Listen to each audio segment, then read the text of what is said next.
لاہور تو جی آپ کو پتہ وہ کہتے ہیں نا کہ جی پنجاب کا دل ہے. جی جی اور لاہور ویسے بھی بڑی لائیولی جگہ ہے. جو آبادی کا پھیلاؤ ہے نا جی بے محابہ، یہ اس نے پورے سماج پہ بھی بڑا گہرا اثر ڈالا ہے، آپ کے معاشی معاملات کی. راول پنڈی کی اپنی ایک پہچان تھی نام کے حوالے سے. 1976 میں یہ ان کی یاد میں چودھری رحمت علی میموریل ٹرسٹ قائم کیا ٹاؤن شپ لاہور میں.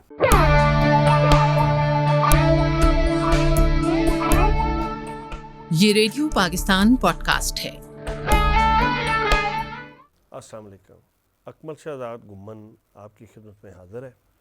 آج ورلڈ سروس کے اس اسپیشل پوڈ کاسٹ میں ہمارے مہمان ہیں خالد رسول صاحب. آپ سینئر کالم نگار ہیں اور کاروباری شخصیت ہیں، اور اس کے ساتھ ساتھ ان کی ایک نمایاں خصوصیت یہ ہے کہ یہ چودھری رحمت علی ٹرسٹ، وہی رحمت علی جنہوں نے پاکستان کا نام رکھا، وہ ٹرسٹ کے چیئرمین بھی ہیں. اور ان کی کاوشوں سے اور ان کے احباب کی کاوشوں سے بڑا اچھا چل رہا ہے. اس کے زیر اہتمام کیا کام ہوتے ہیں وہ ان سے بات کرتے ہیں. کیسے ہیں خالد صاحب؟ خیریت سے ہیں؟ جی جی الحمدللہ. جی آپ سنائیں کیسے ہیں؟ اللہ کا ٹھیک شکر. ٹھاک تو ہیں. کیسا چل رہا ہے آپ کا لاہور، اور کیسی زندگی وہاں چل رہی ہے؟ لاہور تو جی آپ کو پتہ وہ کہتے ہیں نا کہ جی پنجاب کا دل ہے. جی جی اور لاہور ویسے بھی بڑی لائیولی جگہ ہے، جی جس جی طرح جی ماشاءاللہ اسلام آباد ہے، کراچی ہے. تو پنجاب پاکستان کے یہ چند بڑے شہروں کا یہ خطہ ہے کہ یہ اپنے اپنے علاقے کے بڑے بالکل وائبرنٹ اور صحیح. بڑے بارانک شہر ہیں. جی تو جی لاہور پھر ایک کلچرل سینٹر بھی ہے. تو الحمدللہ لاہور میں اب صرف یہ دو تین چیزیں ہو گئی ہیں کہ وہ جو لاہور آپ کے خوابوں میں بسا ہوا ہے، جو میرے خوابوں میں، خوابوں سے مراد یہ ہے کہ جو ہم نے اپنے بڑوں سے سنا، جو کتابوں میں پڑھا، وہ جو ایک رومانس تھا نا کہ اس میں بڑا ایک کلچر کا ٹچ تھا، ایک رچنس تھی، اور ایک علم اور ادب کی محفلیں اور آرٹس اور کلچر. پچھلے 25-30 سالوں سے لاہور جس بے محابہ طریقے سے پھیلا ہے، اس میں وہ چیزیں کہیں گم ہو گئی ہیں. اب بالکل اس میں صحیح. کمرشلزم کی دوڑ ہے. بالکل صحیح. چلیں، یہ شہروں پہ، ملکوں پہ اور قوموں پہ یہ فیزز آتے رہتے ہیں، اور زندگی شاید اسی چیز کا نام ہے. تو وقت گزرنے کے ساتھ ساتھ چیزوں کی شکل بدلے گی اور وہ پھر اپنے اصل کی طرف لوٹیں گے. تو بہرحال یہ تو ایک بہت بڑا ڈیلیما کہہ لیں یا ایک چیلنج کہہ لیں کہ جو بڑھتی ہوئی آبادی ہے وہ ایک قسم کا وہ پچھلے سال غالباً کو 1.25 سال پہلے اعظم وزیر تارڑ یہاں آئے، وہ حالانکہ قانون کے وزیر ہیں، لیکن انہوں نے کہا کہ جی مجھے سب سے جو لگتا ہے وہ یہ ہے کہ آبادی کا چیلنج ہمیں یہ ہے، ہی بہت از بڑا. Absolutely right. میری بلکہ ایک دو اکانومسٹ سے جو بات ہو رہی تھی، they are more into it, بلکہ پرسوں ہی کی بات ہے. He is country head for a very large research organization. تو ان کے اوپر بھی یہ ڈیموگرافکس کے اوپر بات ہو رہی تھی. تو یہ جو آبادی کا پھیلاؤ ہے نا جی بے محابہ، یہ اس نے پورے سماج پہ بھی بڑا گہرا اثر ڈالا ہے، آپ کے معاشی معاملات کے اوپر بھی اور بڑا ایون گہرا ڈالا ہے، مزاج پہ بھی. مزاج پہ بھی ڈالا ہے. مجھے یاد ہے گھمن صاحب کہ میں نے اپنی جو پریکٹیکل لائف ہے اس کا یہ سمجھ لیجئے کہ آغاز اسلام آباد سے کیا، اور وہ پیریڈ تھا 1981 اور 82 کا. تو یقین جانے کہ وہ 81 اور 82 والا اسلام آباد نہیں ہے اب یہ اتنا پھیل چکا ہے. اس وقت اسلام آباد جو ہے نا وہ مجھے یاد ہے F10 اور G8 اور F8 تک اسلام آباد ہوتا تھا، اور اس وقت I-94 صرف ایک ہوتا تھا، اور اس کے علاوہ یہ H8 اور باقی جو ہے نا وہ سارے کاغذوں پہ تھے. تو اسلام آباد کتنا عرصہ رہے آپ؟ میں اسلام آباد جی تقریباً دو سال رہا ہوں. اس زمانے میں 2 سال رہا ہوں، اور پھر اس کے بعد کچھ موقع ملا مجھے 2010-11 اچھا میں اچھا. رہنے کا. تو میں جو گزارش کر رہا تھا کہ اب میں اسلام آباد کو جو آ کے دیکھتا ہوں کہ آبادی جو ہے نا وہ اتنی پھیلتی چلی گئی ہے. مطلب ایک طرف گلیات کی طرف پھیل گئی ہے، پھر دوسری طرف ٹیکسلا کی طرف ہے، پھر ہر طرف ہے. یہ خوف زدہ ہے. دنیا بھر میں آپ جہاں جاتے ہو لیکن بڑے لاہور شہروں کی میں. نسبت اب بھی آپ کو یہ گاؤں لگتا ہوگا. نہیں جی، اب میرا خیال میں اس میں اسلام آباد کی وہ جو ایک تھا نا میرا خیال میں ہوتا ہے کہ ہر اپرچونٹی کے نیچے کچھ سسکیاں بھی ہوتی ہیں. میں محسوس کرتا ہوں کہ یہ جو مطلب آج سے اگر 50 سال پیچھے چلے جائیں یا 70 سال پیچھے چلے جائیں تقسیم سے پہلے، تو یہ راول پنڈی کی اپنی ایک پہچان تھی نام کے حوالے سے. جو پنڈی وال تھے، ایون کلچر آبادی کے تھی، حوالے سے. جو آبادی تھی، جو ان کی بولی تھی، جو کلچر تھی، ریتل تھی، ان کا میوزک تھا اور سب کچھ تھا، اس کی ایک خاص پہچان تھی. بالکل لیکن صحیح. آپ دیکھیں گے پچھلے 50 سالوں میں اس میں آبادی باہر سے امیگرینٹ اتنی ہوئی ہے پورے پاکستان سے اور ہر جگہ سے ہوئی ہے کہ اس میں جو مقامی کلچر ہے وہ کہیں گم ہو گیا. بالکل اب صحیح. یہ کمرشلزم ہے، جدھر جائیں آپ کو اینٹ روڑے اور بجری کے مکانات نظر آئیں گے. اور ہمارے ہاں کیونکہ وہ جو پچھلی آرٹ اور کلچر والی چیزیں ہیں، جو فنس ہے، اس کے بارے میں we have complete disregard for that.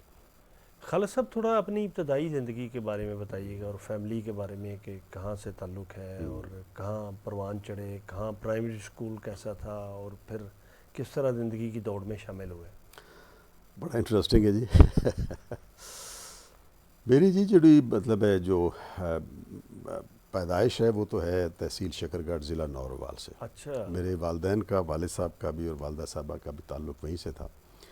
لیکن اٹ ہیپنڈ سو کہ میرے والد صاحب تقسیم سے کافی پہلے غربت کی وجہ سے حالات تنگ دستی تھی تو وہ گھر سے نکلے, اور وہ پھر کرتے کراتے انہوں نے کوئی ارلی 40s میں گورنمنٹ کالج فیصلہ, اس زمانے میں زرعی کالج فیصل آباد قائم ہوا تو اسے انہوں نے کچھ 1 سال کا کورس کیا, تو اس کے بعد وہ پروفیشنلی ایگریکلچرسٹ ہو گئے. بالکل صحیح. تو وہ پھر ریاست بہاولپور میں چلے گئے اور اچھا. پھر وہیں سیٹل ہو گئے, اور تقسیم کا پیریڈ انہوں نے وہیں دیکھا. تو میری پیدائش کے فوراً بعد میری جو شعور کی آنکھ ہے وہ رحیم یار خان میں کھلی, اچھا اور اچھا. میری ساری تعلیم, دوستیاں, سارا کچھ. تو لہٰذا میں اپنے آپ کو رحیم یار خان کا باشندہ اور وہیں کا پیدائشی اور وہیں کی شناخت سمجھتا ہوں. بالکل صحیح. تو وہیں پرائمری کیا, مڈل کیا, پھر میں نے خواجہ فرید گورنمنٹ کالج سے وہیں سے کیا اپنا گریجویشن کی. بہاؤالدین زکریا یونیورسٹی سے MBA پہلا بیچ ہو رہا تھا, وہ 1980 میں ملتان پاس آؤٹ ہوا ہے ملتان سے. یہ کس زمانے کی بات ہے؟ یہ میں بات کر رہا ہوں, میں پاس آؤٹ ہوا 1980 میں. اچھا اچھا, تو 1980 میں پاس آؤٹ ہونے کے بعد پھر میں کراچی چلا گیا.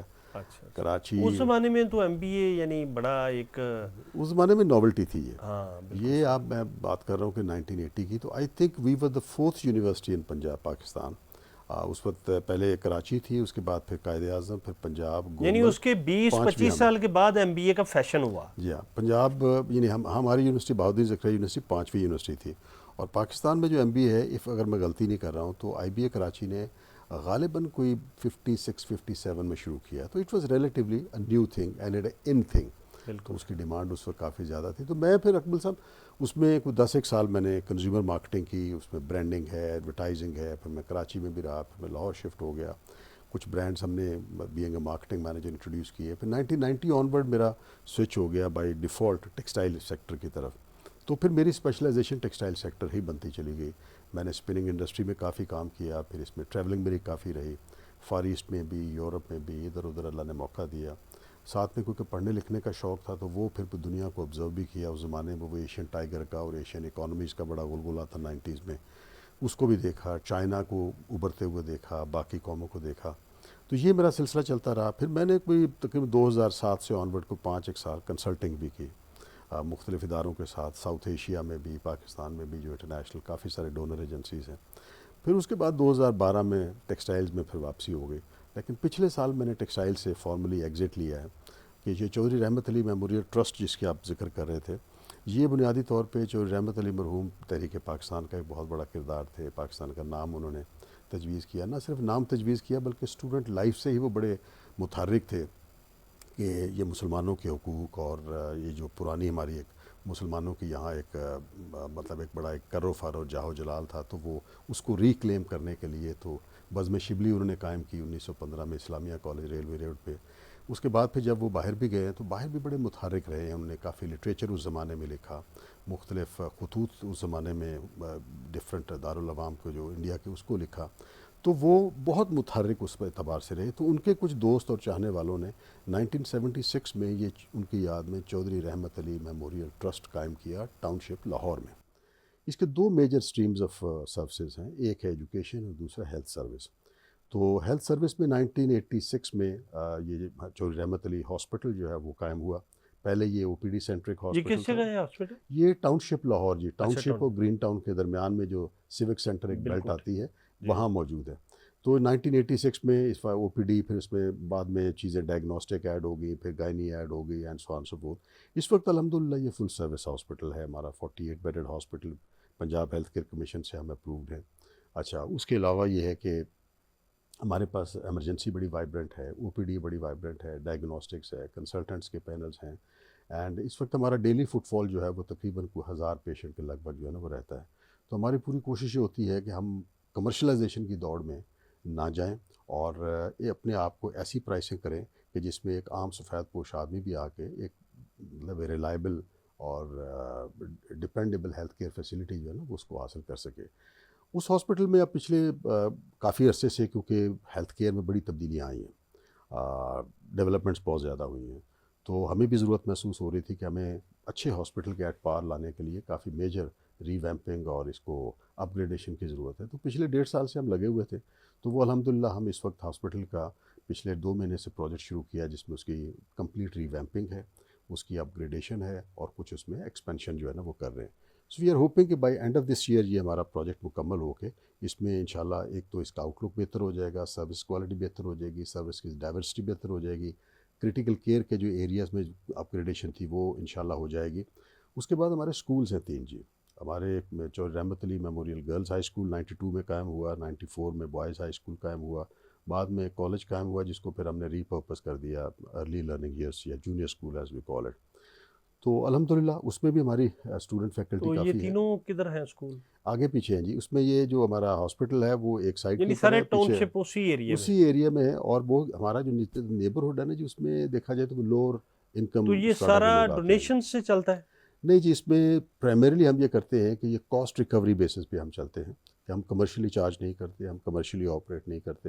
ہمارے آس پاس جو باقی اسکولس ہیں فار ایگزامپل ان کے ہاں جو فی اسٹرکچر ہے وہ تقریباً کوئی 8,000 7,000 سے لے کے 12,000 ہے، ہم 3700 چارج کر رہے ہیں.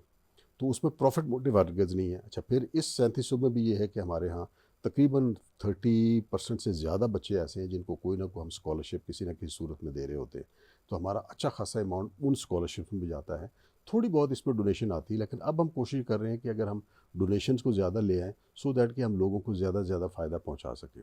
اچھا یہ ایک اسے بدقسمتی سمجھ لیں یا ایک یعنی سینس آف رسپانسبلٹی سمجھ لیں کہ جہاں تک میرا نالج ہے، میری چونکہ اس حوالے سے آپ کی بات نہیں اس اینگل سے نہیں ہوئی کہ زیادہ جو گجر برادری، چونکہ چودھری رحمت علی گجر تھے جی جی تو وہ گجر برادری زیادہ اون کرتی ہے. مطلب ایک قسم کا یہ ایک اچھی بات بھی ہے کہ بھئی ان کو برادری اون کرتی ہے. جی جی. اور دوسرا نیگیٹو بات یہ ہے کہ جو دوسرے لوگ ہیں وہ اس طرح اون نہیں کرتے. تو میں اپنی بات یا سوال کر پایا ہوں؟ آپ کی بات بالکل بجا ہے. دیکھیں بڑی قدرتی بات ہے. آپ اگر کسی ایک خاندان سے ہیں، آپ شیخ برادری سے ہیں، آپ چیمہ برادری سے ہیں، ایون سیالکوٹ میں ایک شیخ برادری ہے، ان کا ہاسپٹل ہے بڑا اچھا. اچھا آپ کسی برادری سے ہیں، آپ اب اسی طرح ہمارے مطلب پختون ایون بھائیوں ہمارے میں ہاں مسیحی ہیں، ان کے بڑے اچھے ایک ہاسپٹل ہے، پختون بھی مشن ہیں، ہاسپٹل. سندھ، جو بھی آپ کا قبیلہ یا برادری یا شناخت کا ایک ہے، اس میں سے جو بھی کوئی نمایاں یا سرکردہ آدمی نکلتا ہے، دیکھیں جی اس پورے خاندان کو، قبیلے کو اس پہ فخر ہوتا ہے.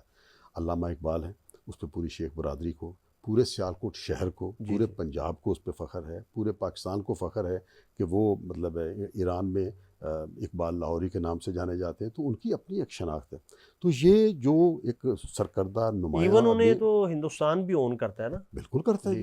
مطلب ان کیونکہ ایک زمانے میں وہ ہندوستان کی شناخت پورے انڈیا کی ان ڈیوائیڈڈ جو انڈیا نیچرل پروسیس ہے نا جی. تو کہنے کا میرا مطلب ہے کہ آپ جہاں جس شہر، جس قبیلے، جس خاندان برادری سے ہیں، وہ خاندان برادری شہر علاقے کو اپنے اپنے اعتبار سے اس پہ ایک فخر ہوتا ہے. اور چودھری رحمت علی مرحوم کے بارے میں گجر برادری میں یہی فخر پایا جاتا ہے کہ وہ ہماری برادری سے تھے اور نمایاں ترین افراد میں سے تھے. اب اس برادری میں سے اور بہت سارے لوگ ہیں جو مطلب بیوروکریسی میں یا ایجوکیشن میں، فوج میں، آگے پیچھے اور بہت سارے شعبوں میں نمایاں ہیں. لیکن یہ ایک نمایاں ترین شخص جو ہے نا، اس میں کوئی شک نہیں، چودھری رحمت علی مرحوم ہے. نمبر 1. نمبر 2 یہ ہے کہ جو چودھری رحمت علی مرحوم کا کے ساتھ تھوڑی سی ایک زیادتی بھی ہے، وہ یہ ہے کہ کچھ لوگوں نے ان کی وہ چیز کو، جو ان کا ایک پرائڈ تھا کہ انہوں نے پاکستان کا نام تجویز کیا. تو میں تو کیا کروں، کیونکہ انہوں نے کافی پڑھا ہے، تو انہوں نے صرف نام ہی تجویز نہیں کیا. اگر ان کی زندگی دیکھیں تو 1915 سے آنورڈ وہ اپنی اس خوابوں میں جی رہے تھے کہ جی جہاں مسلمانوں کی آبادی زیادہ ہے ان کو ایک طرح کی خود مختاری حاصل ہونی چاہیے and so on so forth. تو وہ ان کا ایک بڑا خواب تھا کہ مسلمان جو ہے وہ جہاں آبادی اکثریت میں ہے انہیں اپنی خود مختاری کے لیے ایفرٹ کرنی چاہیے. انہوں نے بلکہ اس کے لیے ایک پورا کئی پروگرام بھی نہ تشکیل دیے، ان کے نام بھی تجویز کیے and so on so forth. تو یہ کوئی حادثہ نہیں تھا کہ ایسے کچھ نام لکھ دیا پاکستان. تو کچھ لوگوں نے اب ہوتا یہ کہ ہمارے یہاں حب علی سے زیادہ بغض معاویہ بھی چلتا ہے. تو وہ کہا کہ نہیں جی وہ ان سے پہلے فلاں ایک رسالہ تھا ہزارہ کا، تو اس میں فلاں نے یہ لفظ استعمال کیا. تو بات اس لفظ استعمال کرنے کی نہیں ہے، بات یہ ہے کہ وہ پوری ایک خواب، ایک ہسٹری ہے. اور ان کا وہ بڑا مشہور ہے نا کتابچہ بھی جو انہوں نے اور ان کے دوستوں نے مل کر 1933 میں انہوں نے وہ کتابچہ لکھا. اب اس جب وہ آکسفورڈ میں تھے، جب آکسفورڈ میں وہ پڑھ رہے تھے، اس پہ بھی آپ یہ دیکھیں 1900 یہ جب گول میز کانفرنس ہوتی ہے اس میں بھی وہ علامہ اقبال سے ملتے ہیں، قائد اعظم سے ملاقات ہوتی ہے، وہ تصاویر بھی ہیں بلکہ کھانا کھاتے ہوئے علامہ اقبال سے بھی ان کی ہے۔ اچھا پھر جتنے ڈیلیگیٹس آئے ہوتے ہیں ان سب سے ملتے ہیں، لٹریچر ان کو پہنچاتے ہیں، اپنے جو اسٹوڈنٹ کے طور پہ سارا ہے، اخبارات میں مضامین لکھتے ہیں سارا۔ یہ کتابچہ انہوں نے ناؤ اور نیور لکھا تھا۔ اچھا اب یہ کہ ان کی کوشش یہ تھی کہ یہ ایک اکیلے شخص کی انڈیویجول ایفرٹ نہ ہو بلکہ اس میں باقی لوگ بھی اس میں شریک ہوں، تو انہوں نے اپنے طور پہ 3 مزید دوستوں سے کوشش کر کے ان سے اپنا کو آتھر کے طور پہ سگنیچر کیا، جن میں سے ایک نے بعد میں انکار کر دیا، دوسرے 2 جو ہے انہوں نے توہن کرن کیے، لیکن بعد میں وہ بھی اس سے مطلب گریز ہی کرتے رہے، ڈرا کر گئے۔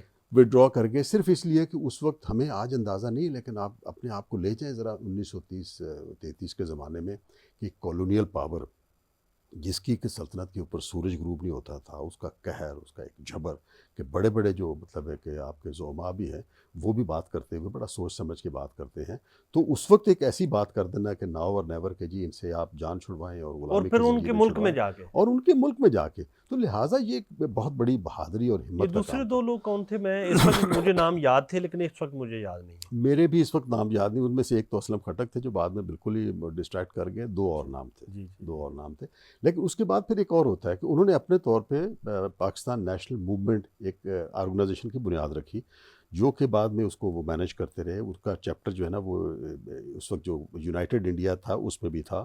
اچھا اور وہ اتفاق ایسا ہے کہ 1940 میں جب یہ آپ کی ہوتی ہے نا جی اپنا لاہور میں تحریک پاکستان جو ہے اس کا اجلاس ہوتا ہے مسلم لیگ کا، جس میں مینار پاکستان کے اوپر جسے ہم قرارداد پاکستان کا نام کہتے ہیں، 23 مارچ 23 مارچ 1940 کا، تو انفیکٹ اس سے ایک دن پہلے کراچی میں انہوں نے اپنی پاکستان نیشنل موومنٹ کا اجلاس منعقد کیا، اور اس کی پریس ریلیز جو ہے Pakistan civil and military gazette میں ہے، اور مورلیس وہ انہی لائنز کے اوپر ہے، ناؤ اور نیور کے حساب سے ہے۔ بالکل اس کے بعد وہ انہوں نے پاکستان جب بنا ہے تب بھی آئے ہیں، لیکن ان کے ساتھ کچھ سلوک اچھا نہیں ہوا، وہ بڑے قبیدہ خاطر ہوئے، اور پھر یہ ہے کہ خاص طور پہ تقسیم پہ جس انداز میں یہ لوگوں کو بھگتنا پڑا، تقسیم میں تکلیف دہ حالات سے لاکھوں جانیں گئیں، اور جس طرح کے حالات سے گزرنا پڑا، عزتیں پامال ہوئی، وہ ایک اور داستان ہے۔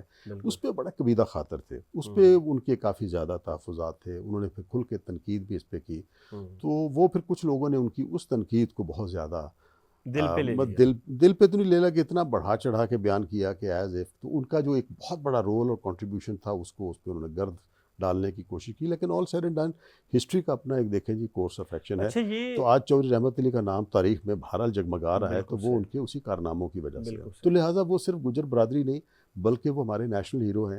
اور یہ جو ٹرسٹ ہے اس میں مزے کی بات یہ ہے کہ یہ جنہوں نے قائم کیا وہ زیادہ تر لوگ جو ہے وہ ان کے چاہنے والے دوست کو ملے ملائے تھے یا انٹلیکچوئل تھے، ان میں سے میرے خیال شاید 1 یا 2 برادری کے لوگ ہوں گے، باقی سب جو ہے وہ برادری کے نہیں تھے۔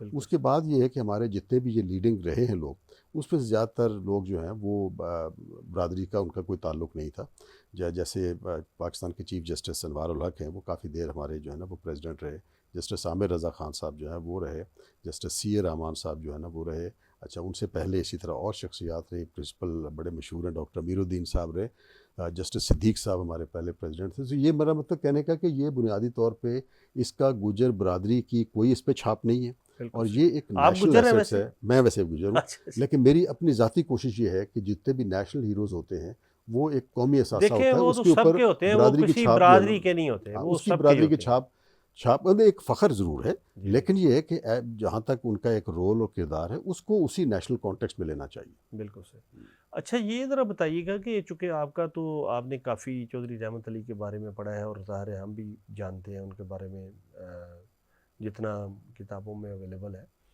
تو ان کی اپنی اولاد نہیں جی، انفارچونیٹلی اگر ان کی زندگی کو آپ دیکھیں تو ان کی ذاتی زندگی کافی مشکلات اور المیوں سے پر ہے، مطلب ان کا جو یہاں جس طرح وہ اسٹرگل کرتے رہے، اور اس کے بعد 1929 میں میرا خیال یا 1930 میں جو ہے وہ گئے ہیں تعلیم کے لیے، اور وہ تعلیم کے لیے بھی جس طرح انہوں نے پیسے اکٹھے کیے، اور مزاری خاندان کے ساتھ وہ یہاں ان کے زمینوں کے مشیر تھے اور ان کے قانونی معاملات کو دیکھتے تھے، and so on so forth۔ تو وہ اچھا پیچھے سے جو ان کا اپنا خاندان تھا بڑا معمولی بات بھی، جس طرح ہمارے اس وقت کے زمانوں میں تھا، چند ایکڑ کی زمین تھی، اور بس جس طرح ہوتا ہے، تو خاندان میں وہ ایک واحد ہی شخص تھے جو اس طرح نمایاں ہو کے نکلے۔ تو وہاں بھی جو گئے ہیں تو ان کا وہ جو ٹوٹل فوکس رہا ہے وہ یا وہ تعلیم رہا ہے یا اوڑھنا بچھوڑنا ان کا یہ کاز ہی رہا ہے کہ ناؤ اور نیور جو اس کا منتہائی منہاج تھا. اور اس کے بعد سے کنٹینیوسلی آپ دیکھیں ان کی زندگی ہے کہ انہوں نے کیریئر پہ فوکس نہیں کیا, انہوں نے پیسے کمانے کے اوپر یا جاب کے اوپر یا قانونی پریکٹس کے اوپر فوکس نہیں کیا. ان کا پھر ٹوٹل فوکس جو ہے نا وہ اس ملک کی آزادی کے لیے ایک اور لوگوں کے عوام جو ہے عوام کے لیے. اس اچھا اب ملک ان کا جو ایک مطلب خواب کہیے یا ان کا ایک جو طرز تھا وہ مسلم لیگ سے ذرا تھوڑا سا ہٹ کے تھا, لیکن اپنی انداز میں انہوں نے تحریک پاکستان یا پاکستان کی آزادی کے لیے وہ پھر اسی میں رہے. اچھا اس کے بعد پھر یہ ہے کہ جب پاکستان آزاد ہوتا ہے اور جو کچھ یہ سارا کچھ ہوا اس میں بڑے کبیدہ خاطر ہوئے, ان کی صحت جو ہے نا وہ بھی جواب دینا شروع ہو گئی.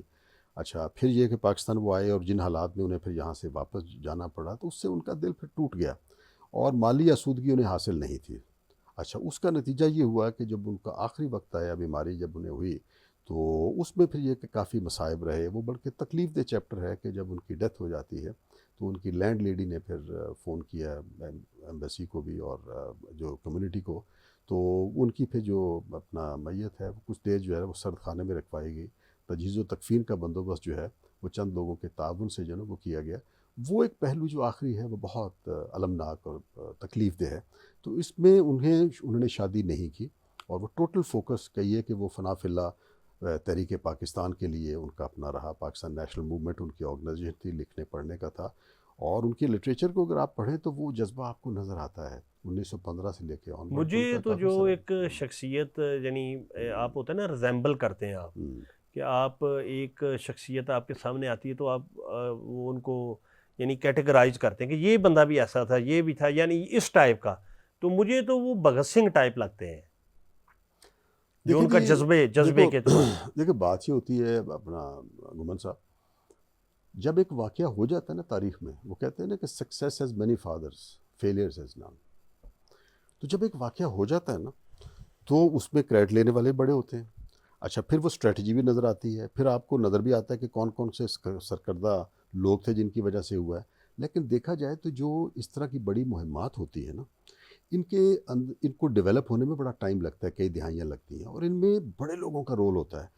کوئی بالکل ایکسٹریم پہ متشدد ہوتے ہیں, کوئی بغاوت پہ اتر آتے ہیں, کوئی علمی کام کر رہے ہوتے ہیں, کوئی نظریاتی کام کر رہے ہوتے ہیں, کوئی مالی طور پہ سپورٹ دے رہے ہوتے ہیں, and so on so forth. کوئی ڈائلاگ کرنے والے ہوتے کوئی ہیں, ڈائلاگ کرنے والے ہوتے ہیں, کوئی اس میں ایک سیاست کا پہلو. لیکن اگر دیکھا جائے تو وہ جو پیریڈ ہوتا ہے نا جس میں یہ سارا ہوتا ہے, یہ سارا ایک مومنٹم بلڈ اپ ہو رہا ہوتا ہے, اور ہر بندے کا اپنا کوئی نہ کوئی ایک رول ہے اس پریشر کو بلڈ اپ کرنے میں, اس مہم کو مزید تیز کرنے میں اور اس کو پراثر بنانے میں. تو جس طرح بھگت سنگھ کا اپنا ایک رول ہے, اسی طرح بہت سارے جو ہمارے تحریک پاکستان کے وہ ہیرو ہیں جنہوں نے اس کی قیمتیں ادا کی اپنی زندگی کی صورت, جان کی صورت میں, خاندان کی صورت میں, اور بہت سارے مصائب جو ان لوگوں نے سہے, وہ اس انداز میں ہماری تاریخ میں آج یاد نہیں کیے جاتے.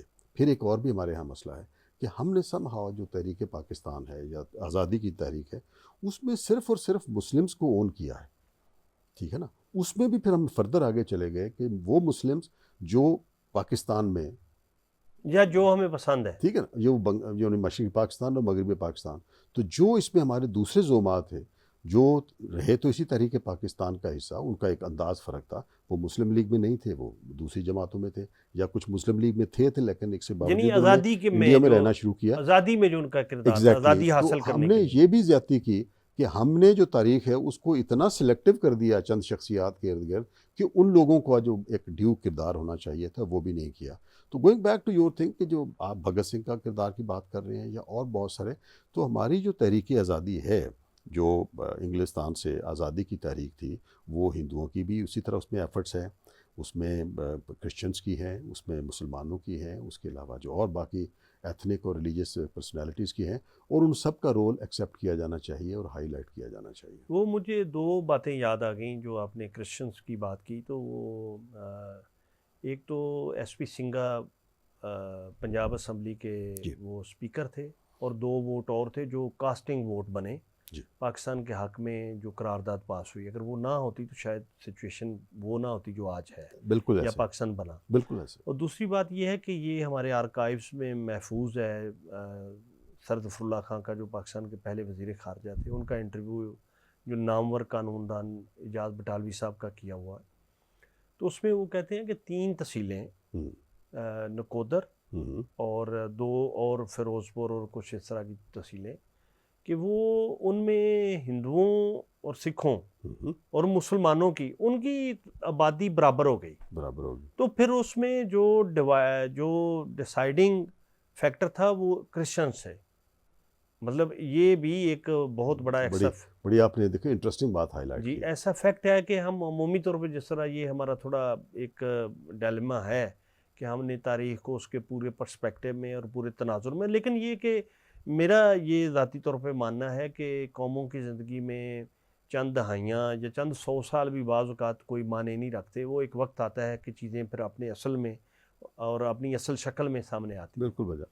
تو اب آپ آتے ہیں ہم یعنی میں ایک تو یہ بات کر رہا ہوں چودھری رحمت علی صاحب کے حوالے سے، تو ان کے بھائی کے ظاہر پوتے ہیں طاہر حسن.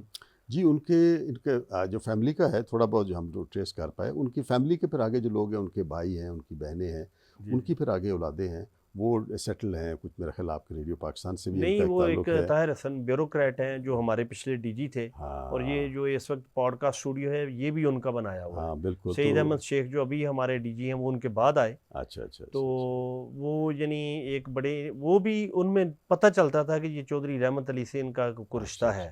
بڑے انقلابی اور ایک روٹین سے ہٹ کے سوچنے والے. جی جی ایسے تو اور دلیر. جی ان کے پھر خاندان کے زیادہ تر لوگ جو ہیں نا وہ فیصل آباد میں سیٹل ہوئے. جی جی ان کو زمینیں وغیرہ وہاں الاٹ ہوئیں اور وہ زیادہ تر وہیں سیٹل ہوئے. کچھ ان کے فیملی ممبرس لاہور میں بھی ہیں جو ان کی ایکسٹینڈڈ فیملیز کے. اچھا، یہ بنیادی طور پہ ان کا علاقہ کون سا تھا؟ میں اس وقت بھول رہا ہوں جی اس کا نام، مجھے جو گاؤں کا ہے مجھے وہ انڈیا میں تھا. انڈیا میں تھا. انڈیا میں تھا، وہاں سے ہجرت کر کے آئے تھے وہ لوگ. بالکل ہجرت کر کے آئے تھے. اچھا، اب آتے ہیں کہ آج کل ایک تو چودھری رحمت علی ٹرسٹ ہو گیا، وہ چلا رہے ہیں، اس کے صدر ہیں آپ. اس کے علاوہ کیا مصروفیت ہے؟ میں جی چودھری رحمت علی میموریل ٹرسٹ میں ذرا تھوڑی سی وضاحت کر دوں کہ ہماری بیسیکلی ہوتا ہے بورڈ آف ٹرسٹیز ہیں، اور میں اس کا ٹرسٹی ہوں 2000 کے لگ بھگ سے. اور اس میں جو مرکزی کردار ہے جو ہماری ٹرسٹ ڈیڈ کے حساب سے وہ جنرل سیکریٹری کا ہوتا ہے. اچھا. تو اس کے فاؤنڈر تھے ڈاکٹر ایس ایم کے واسطی صاحب، اور اس کے بعد پھر باقی رہے. تو میں میرا خیال ہے 5th جنرل سیکریٹری ہوں اس کے بعد، یا 4th میرا خیال شاید. تو وہ میرا یہ 2021 سے تو میں جنرل سیکریٹری ہوں اس کا. بالکل. جو صدر ہیں ہمارے وہ ان کے ایس ایم کے واسطی صاحب فاؤنڈر کے صاحبزادے ہیں ڈاکٹر عثمان واسطی صاحب، وہ ہیں. اچھا، تو ایک تو جی یہ ٹرسٹ کے معاملات ہیں. اچھا، دوسرا میں کیونکہ کارپوریٹ سیکٹر سے رہا ہوں، کچھ تھوڑا سا میرا پڑھنے لکھنے کا رہا ہے، تو میں کافی عرصے سے کالمس نگاری کرتا ہوں. وہ ایکسپریس میں تو آپ میں ڈیلی ایکسپریس میں لکھتا ہوں 2014 سے. اس سے پہلے میں روزنامہ پاکستان میں لکھنا شروع کیا باضابطہ طور پہ میں نے 2007 سے. پھر میری کالمس جو ہے گوشوارہ کے نام سے میں لکھتا ہوں. اس پہ کچھ کلیکشن ایک میں نے 2015 میں جو ہے نا وہ شائع بھی ہوئی. آپ کو 2 کتابوں پہ اور کام کر رہا ہوں، وہ بھی انشاءاللہ آ جائیں گی. تو میرا فوکس رہتا ہے جی پولیٹیکل اکانومی، انٹرنیشنل ریلیشن اور سوشل ایشوز. ساتھ میں پھر تھوڑا سا ایک زمانے میں نے ٹیلی ویژن کے اوپر بطور اینالسٹ بھی کافی اپیئرنس کی. لیکن اب ہم پولیٹیکلی اتنا فکسیٹڈ اور ڈیوائیڈڈ ہو گئے ہارڈنڈ ہو گئے ہیں کہ میں نے کافی عرصے سے وہ گریز ہی اس سے میں جو ہے نا وہ کرتا ہوں. تو باقی جو میرا ٹوٹل فوکس ہے وہ یہی آج کل جو ہے وہ. بچے کتنے ہیں اور وہ کیا کر رہے ہیں؟ بچے جی الحمدللہ میرے والد صاحب کو اور میری والدہ مرحومہ کو ان کا ایک جنون تھا، کیونکہ ہم لوگ دیہات سے تعلق تھا. والد صاحب نے وہ تنگ دستی غربت دیکھی ہوئی تھی، اور 16 سال کی عمر میں انہیں اپنا گاؤں چھوڑنا پڑا اسی غربت کے ہاتھوں. اور آپ امیجن کر لیں کہ اس بچے کے اوپر کیا گزری ہوگی کہ جس کا کوئی آگے کوئی جاننے والا نہیں، کوئی تعلق برادری کوئی نہیں، اور وہ ایک گاؤں سے اٹھ کے ایک پوچھتا پچھاتا کہ بتایا کہ جی گمن صاحب بڑے اچھے آدمی ہیں، یہ ان کے نام رکا لے کے پہنچ گئے اس کے نام. تو وہ انہوں نے اپنی وہ زندگی میں وہ تلخیاں ساری دیکھیں.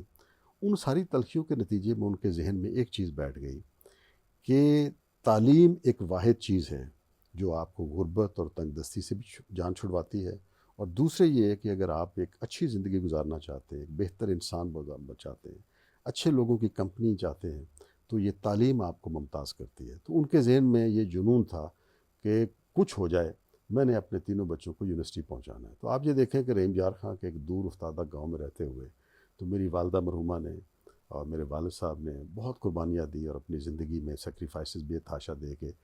تو میں نے جی MBA کیا. میرے جو دوسرے چھوٹے بھائی ہیں وہ انہوں نے ماسٹرز پھر چھوڑ دیا، انہوں نے آرمی جوائن کر لی. ہی از ریٹائرڈ فرام آرمی، لیکن انہوں نے آرمی سے ریٹائرڈ ہونے کے بعد PhD کی ہے سیکیورٹی اسٹڈیز میں. تو اب وہ ماشاءاللہ 3-4 یونیورسٹیز میں ایز اے وزٹنگ فیکلٹی پڑھا رہے ہیں. جو سب سے میرے چھوٹے بھائی ہیں ڈاکٹر صفدر سہیل، انہوں نے CSS کیا، اور CSS کرنے کے بعد انہوں نے پھر PhD کی فرانس سے، اور وہ ماشاءاللہ گریڈ 22 سے ریٹائر بھی ہوئے. اور he is a very well known consultant also. تو وہ ان کا زیادہ فوکس جو ہے وہ تھرسٹ ہے سوشیولوجی کے اوپر, ہسٹری کے اوپر, اور زیادہ جو ہے ہیومن ڈیولپمنٹ کے اوپر فوکس ہے. تو وہ ایک ادارہ بھی اس وقت چلا رہے ہیں سوشل پروٹیکشن ریسورس کے نام سے, جس پہ زیادہ وہ کام کر رہے ہیں اولڈ ایج لوگوں کی, how that is being taken care of, دنیا میں کیا ہے اور پاکستان میں کیا ہونا چاہیے اس کے سلسلے میں ریسرچ. تو ہم یہ ماشاء اللہ 3 بچے آپ کے کیا کر رہے ہیں؟ بچے میرے جی الحمدللہ, کیونکہ والد صاحب کی طرف سے وہ لگن تھی تو وہ لگن مجھے بھی پہنچی. تو ہم نے بھی ان کی طرح وہی تھا کہ جی دیہاتوں سے نکلے, شہروں میں آئے, پھر شہروں میں ہر طرح کے حالات فیس کرنے پڑے and so on so forth. تو وہ ان کا وہ جو ایک سیکھا ہوا سبق تھا وہ میرے تک بھی تھا کہ تعلیم. تو اس میں الحمدللہ جی میرے 3 بچے ہیں. جو بڑا بیٹا ہے وہ اس نے جارجیا اسٹیٹ یونیورسٹی اٹلانٹا سے پی ایچ ڈی کیا پولیٹیکل سائنس سے, تو وہ آج کل ایسوسیٹ پروفیسر ہے یونیورسٹی آف ٹینیسی میں یو ایس اے میں. جو دوسرا بیٹا ہے اس نے پھر ایم بی اے کیا, اور وہ زیادہ تر یہ کنزیومر مارکیٹنگ اور ریسرچ میں اس نے کافی کام کیا, لیکن پچھلے کو 5-6 سال سے وہ زیادہ اس وقت کام کر رہا ہے web development, e commerce solution. امریکہ کی کچھ کمپنیز ہیں, تو اپنا ایک اسٹارٹ اپ ہے پچھلے کچھ 4-1 سال سے, تو اسٹرگل کر رہا ہے, محنت کر رہا ہے. تو ماشاء اللہ ہی از ڈوئنگ اوکے.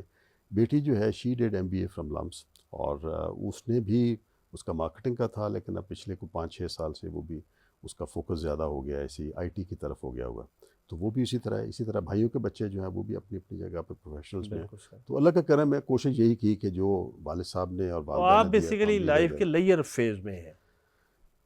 اب پتہ نہیں لیجر کو آپ کس طرح ڈیفائن کرتے ہو. میرے خیال میں لائف اگر اللہ نہیں تعالیٰ نے مطلب آپ کہ کو اپنی مرضی سے کچھ کام کیا, کچھ عشق کیا, مطلب کہ اپنی مرضی سے کچھ واک کی, دوستوں سے ملے, کچھ کام شام کیا.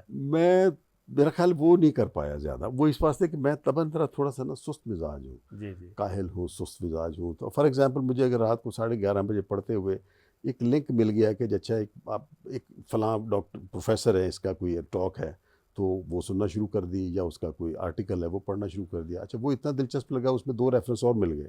اب وہ ٹاپک بعض اوقات 1:30-2 بج تو جاتے یہ ہیں. لیئر فیز ہی ہے اور کیا ہے. اگر آپ اسے لیئر کہتے ہیں تو یس آئی ایم انجوائنگ دیٹ جی. الحمدللہ. مطلب اس اعتبار سے میں سمجھتا ہوں کہ میں اللہ کا بڑا کرم ہے کہ اس میں ایک تو مجھے وہ پڑھنے میں مزہ آتا ہے, سننے میں مزہ آتا ہے, جس انداز میں دنیا میں تیزی سے چینجز آ رہی ہیں وہ وہ میرے کالم میں بھی ہیلپ کرتا ہے. لیکن اس کے ساتھ جیسے آپ جیسے دوست ہیں ان کے ساتھ پھر اٹھنے بیٹھنے کا موقع ملتا ہے, گپ شپ کا موقع ملتا ہے.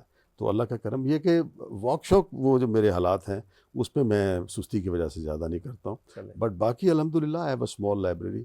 میرا کافی وقت جو ہے نا وہ in one way the other تھوڑا بہت پڑھنے لکھنے میں آن اے ڈیلی بیسس گزرتا ہے. خالد مسعود صاحب بہت شکریہ. ریڈیو پاکستان اسلام آباد کے پوڈ کاسٹ اسٹوڈیو سے اس کے ساتھ ہی اکمل شہزاد گمن آپ سے اجازت چاہتا ہے. آج ہمارے ریکارڈنگ انجینئر سے فہد اور پروڈیوسر تھے ظہیر حیدر. اللہ حافظ.